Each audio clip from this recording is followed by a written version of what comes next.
وإذ قال إبراهيم رب أرني كيف تحيي الموتى قال أولم تؤمن قال بلى ولكن ليطمئن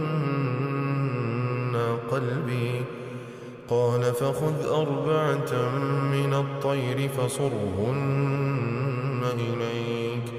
ثم اجعل على كل جبل منهن جزءا ثم ادعهن يأتينك سعيا واعلم أن الله عزيز حكيم.